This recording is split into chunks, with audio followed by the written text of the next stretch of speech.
You know what I hate about trauma in capitalism is the fact that we don't trust each other. When we're traumatized, it's not always like this, and it's not always like this for everyone. But hear me out. Like, you have this desire for control. If you were abused as a child, abused or neglected as a teeny weensy baby or a young child, you are going to most likely have this overwhelming or overpowering desire to control yourself and others. Why? Because you were lacking control in many areas of life, and you felt like you couldn't trust anyone to fulfill your needs or to help you fulfill your needs. So you have most likely this underlying need and desire for control, and capitalism really thrives off of that mindset. So I'm not saying that trauma didn't exist before capitalism. I'm not saying that capitalism is necessary for trauma to occur. That's not at all what I'm saying. I'm just saying that if you're traumatized, if you're neurodivergent, you're going to have a fun ride with capitalism, because it's going to play into all of your little fears, or in big fears as well. It's going to prove to you that you are an unworthy piece of shit and you deserve all the suffering because you're just not working hard enough. You're just not grinding.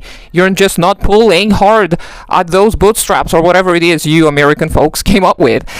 Whatever idioms you came up with. So yeah, I really do hate that combination, and this is why I'm having this little moment for the past year or so. I've been really rebelling against myself, and I didn't really conduct it, like, I didn't plan for this. I didn't want this to happen, but it started happening kind of on its own, and I'm realizing now what is happening. I see that I try to let go of that control because I'm learning about Zen Buddhism. I'm learning about, all the fun things, and I realize that I'm kind of playing into the capitalist mindset. I'm kind of succumbing to the ideology that if you don't work hard enough, you deserve all the suffering you have. So I am rebelling. I started unconsciously rebelling against myself by, like, creating messes. There's a pile of laundry on my bed, like, not looking pretty as I used to obsessively try to always look perfect. Now I'm like, I'm a mess, and I want to be fine with being a mess because I'm not a thing. I'm not an object, right?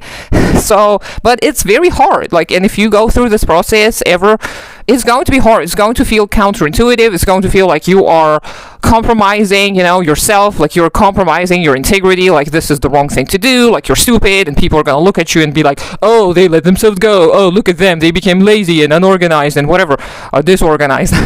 So, but that's not true. You know what? Because we're all complex beings. Dialectical materialism helps us understand that we can be all of the things at once. We can be smart, intelligent, organized, caring, and we can be messy and silly and rebelling and protesting and not, clean up after ourselves at the same time. We can be all of these things, and if we come to terms with this, it's going to be easier for us to organize against the actual enemy, which is the system of oppression that creates that hierarchical mindset that kills us from within, and of course it kills our bodies, and our economic goals should always come first and foremost. But while we cannot seize power, and while we cannot yet seize the means of production, we should be working on ourselves and working on dismantling those hierarchical power structures within our minds. Goodbye.